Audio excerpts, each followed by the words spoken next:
Hello, good evening.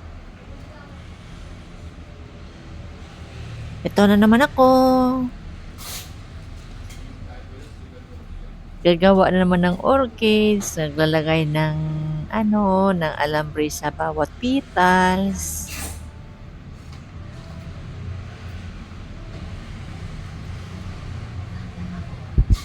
Loko-loko talaga itong sekretary ni boss. Sabi niya, kasi dumaan siya, hikab ako na hikab. Sabi niya, Mary! Sabi, hindi ka ba natutulog?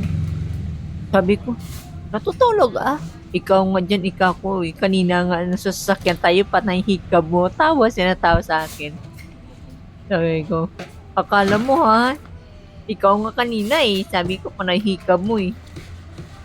Tapos pati si Ayi, natawa si Ayi sa sinabi ko eh.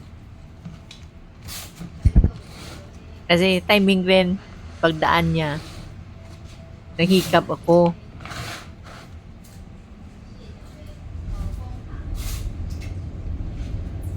Yan, ibang klase na naman.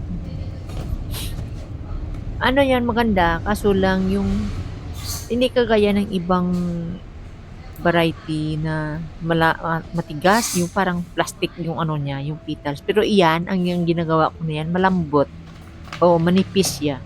Manipis siya, tapos malambot ng ang petals. Pero yung iba, matigas. Yung, parang plastic. Matigas yung petals na. Pero itong ginagawa ko, malambot siya. Manipis kasi ang petals niyan. O manipis.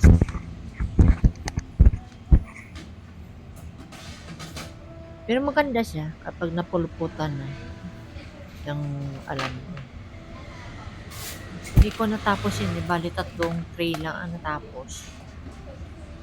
Tapos po yung kulay green, hindi ko na videohan yun ang kulay green kanina nung ginawa ko. Kasi nakalimutan ko. Iyan ang kulay peach, tapos iyan ang isa na yan na ginagawa ko ngayon. Yan ang nabidyohan ko.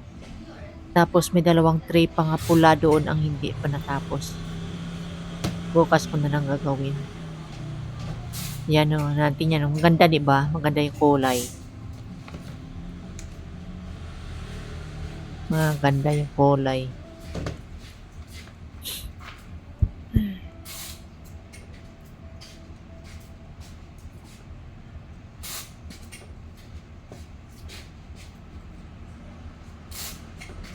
Busy yun ang amo ko. Panay ang ano niya kung kasi gina inalagay niya sa jar. Tinitingnan niya kung ano ang kombinasyon ba maganda.